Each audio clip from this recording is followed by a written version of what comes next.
tidak terlibat. Clear? Baik. Terima kasih. Saudara sekalian, setelah rekan-rekan menyampaikan masukan tadi, Bapak mau.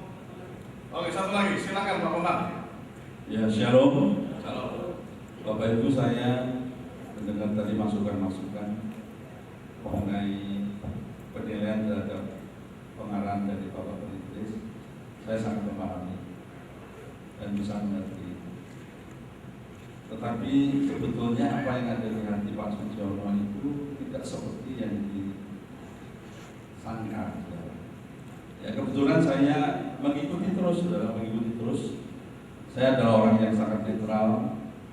Saya selalu mengedepankan kebenaran di atas segala-galanya, di atas persahabatan, bahkan di atas diri saya sendiri.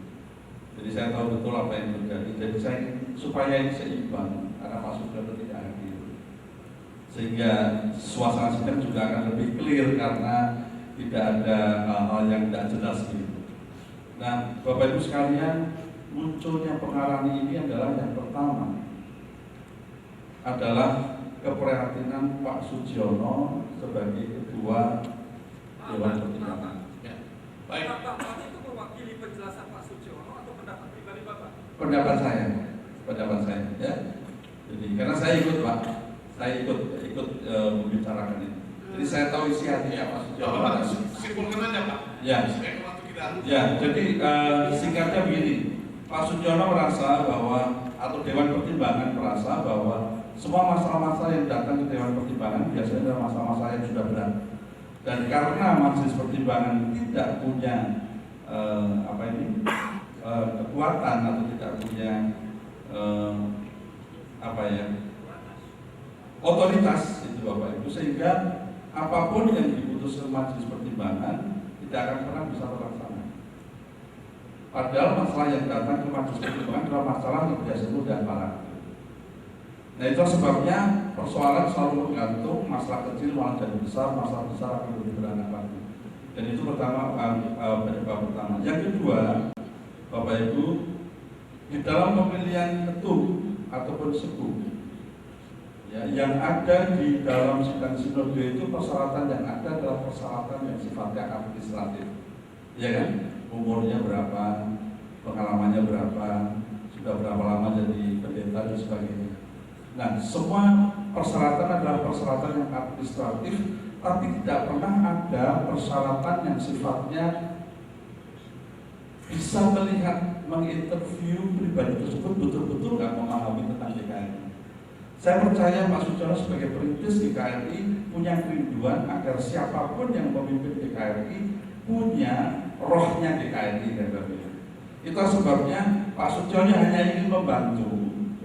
Sebetulnya semua wewenang itu tetap ada di sidang sinode dan tidak melanggar tata gereja dan tata laksana. Karena apa? Karena Pak Sugiono hanya ingin membantu ketika sidang sinode itu memutuskan calon itu diinformasikan ke Pak Sugiono, ya kan? Kemudian Pak Sugiono akan mendoakan, barangkali juga menginterview dengan berbagai cara begitu, saudara. Nanti setelah ditemukan misalnya ada 15 calon, tiba-tiba menjadi 10. Nah, 10 ini dikembalikan kepada sidang sinode untuk dipilih lewat wewenang sidang sinode. Kira-kira begitu. Tetapi ini kembali lagi, saudara, sebagai pengarahan yang nantinya pasti akan diputuskan oleh sidang sinode. Ya, itu aja yang maksudnya. Jadi sama sekali tidak ada hal-hal yang lain.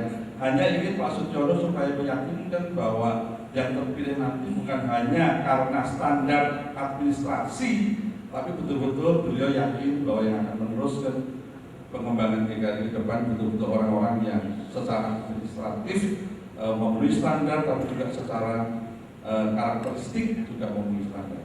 Itu aja. Terima kasih. Saudara sekalian, saya mau akan informasi dan menanggapi ini. Setelah saya menyimak dan memperhatikan apa yang disampaikan oleh Pendeta Sugiono sebagai perintis kita dan rekan-rekan sekalian, dan saya pikir akan lebih bijak kalau kita tidak langsung kita selesai. Memang kalau mau langsung terima itu selesai sidang kita. Ya, tetapi saya pikir kita bukan maunya begitu. Maka saya mengusulkan kepada kita bahwa kita tetap dan sebagaimana arahan Majelis Pusat maupun Steering Committee bahwa kita berpegang kepada tata gereja dan tata laksana ya, yang ada sekarang ini. Maka saya mengusulkan kepada Bulog, supaya ini pengarahan ya, masukan ini dibahas di dalam komisi. Ya. Jadi ini masukan, pengarahan ini bukan sesuatu yang sudah dilakukan gitu ya. Meskipun bunyinya tadi sudah mengarah ke situ kalau pemahaman saya begitu. Tapi saya mengusulkan kita lebih bijak menurut saya, kita tampung ya, kita bahas dalam komisi, diterima atau tidak. Baru ke pleno, kira-kira tahapannya begitu. Nah, ini usulan saya kepada peserta. Kembali keputusannya ada di peserta sidang. Ya, Pak Roni, silakan Pak Roni, Pak Sub, Pak Riko, 3. Sini ada. Baik, silakan Pak Roni.